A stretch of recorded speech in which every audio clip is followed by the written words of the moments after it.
track fans gather for the 220-yard dash. I was a senior at San Jose State when Tommy Smith came in as a freshman. He's the greatest sprinter that I've ever seen. Smith begins to pour it on. He literally flies toward the tape. Harry Edwards first met Tommy Smith as his classmate in the 1960s, but a couple of years later, Edwards got a job at San Jose State and became Smith's teacher.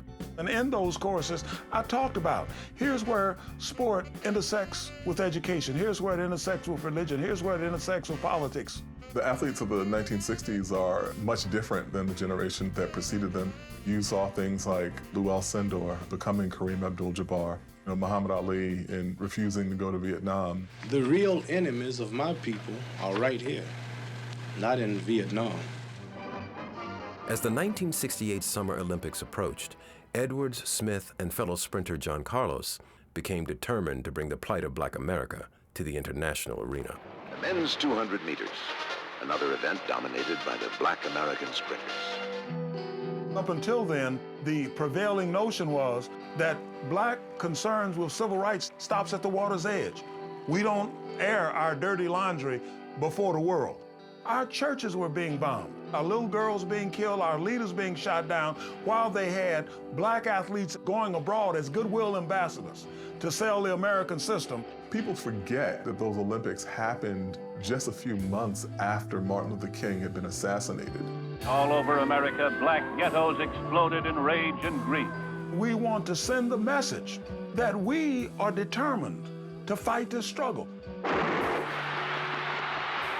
We may not be able to get to the forum in the United Nations, but we can get to the Olympic podium. It was widely interpreted as a provocative black power gesture. And in retaliation, Smith and Carlos were thrown off the team and told to get out 2 days later. The image of Smith and Carlos raising their fists during the national anthem sparked immediate public backlash. There was a tremendous reaction. The death threats came rolling in. I was fired from my teaching position at San Jose State. Do you think you represented all black athletes in doing this? I can say I represented Black America. It wasn't simply a reflection of black militancy. It was pointing to the duality of being asked to perform on the world stage as good, loyal Americans in a society that had blood on its hands for the assassination of the foremost articulator of African American claims to democracy and freedom. You'll never see me stand up and tell this thing, national anthem represents me. Right now, it doesn't represent me. And so, in a way, that's the kind of distillation of the position that African American athletes had been in from the very beginning. Jackie Robinson told me that he didn't stand for the national anthem anymore. He didn't say the Pledge of Allegiance. He understood that even after the price that he paid in turning the other cheek, keeping quiet, which was not in his character, very little progress had been made. I think they've got to do whatever they possibly can, but we cannot exclude any means except violence. He was the first one to make it clear to me that progress is a very, very tricky kind of a concept. At one level, it's a lot like profit. It comes down to who's keeping the books. Ever need to rent a car fast? Nobody does it better. Hertz leads the others by. By the late 1970s, the rise of celebrity culture and an influx of endorsement money ushered in a new generation of black athletes whose profitability and wide appeal was contingent on avoiding politics. O.J. Simpson, he stated everybody can't be Martin Luther King, and he was not wrong.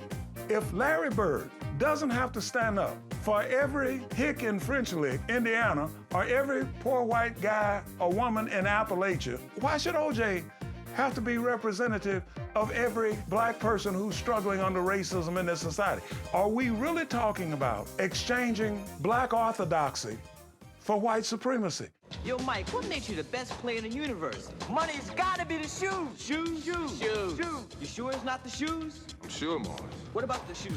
Michael Jordan's arrival as the most identifiable American on the planet, possibly. It's not coincidental he achieved that level of global stardom as being among the least political, least outspoken African-American athletes in that tradition. It became possible for somebody like Charles Barkley to say, I am not a role model. That actually became part of a commercial.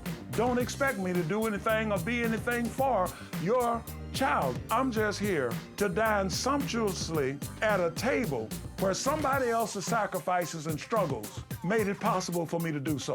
In 1990, when Harvey Gantt ran against noted segregationist Jesse Helms in North Carolina, Jordan refused to weigh in and refused to endorse Gantt. If I could be like Mike. The dictates of the market were more important than the dictates of civil rights, at least in his own personal calculations. That really became the mold for a generation of African-American athletes. Game ball. Coach Bill Ross.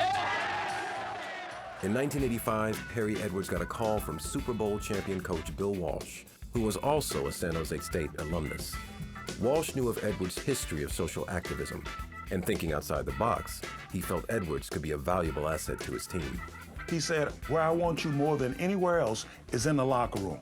We have a demographic transition coming where you have a majority blacks on the field.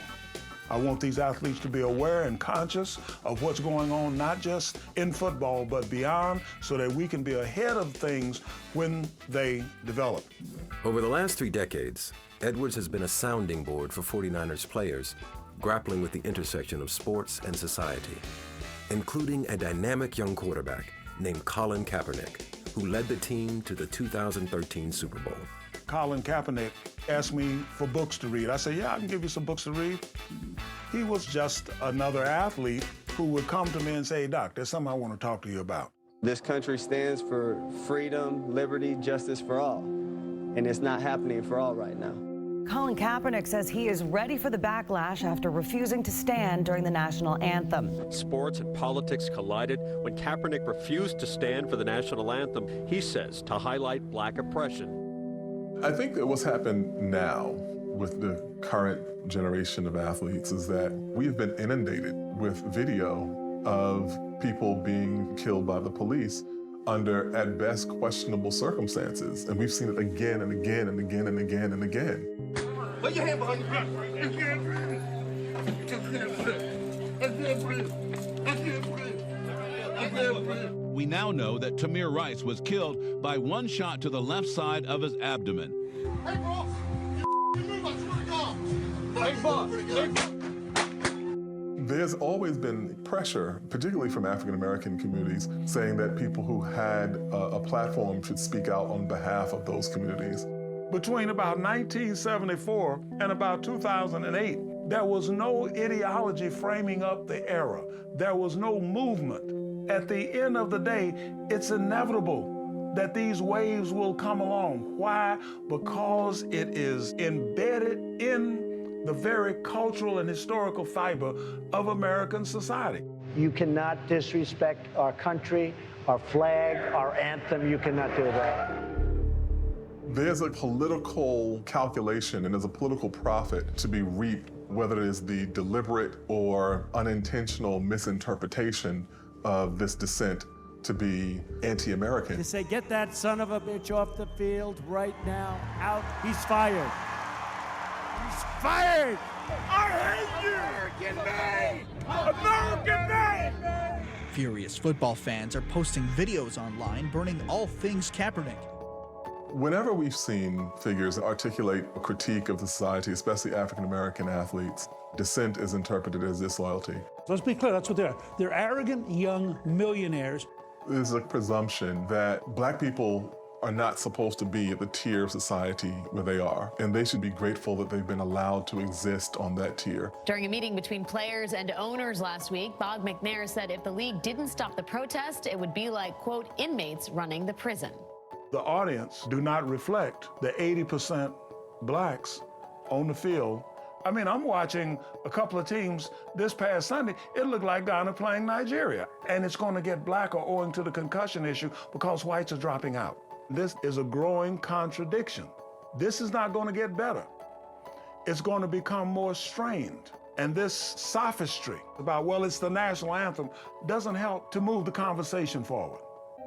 The NFL has agreed to commit $89 million over the next 7 years to social justice causes considered important to the African-American community. Kaepernick remains unsigned, leaving some to suggest that he's being blackballed for his controversial protest. In October 2017, Kaepernick accused NFL team owners of colluding to keep him out of the league, a case that was later settled. But in the midst of it, sportswear giant Nike revealed he would be the face of a new advertising campaign. The face of controversy, now part of a global campaign. While some on social media declared a boycott of the company, others saw it as a sign of progress since 1968, that a major corporation viewed Kaepernick's fight as not only acceptable, but marketable. For the people who take these stands, it often entails a significant degree of personal sacrifice. But I think it's the thing that people do out of a sense of a broader humanity.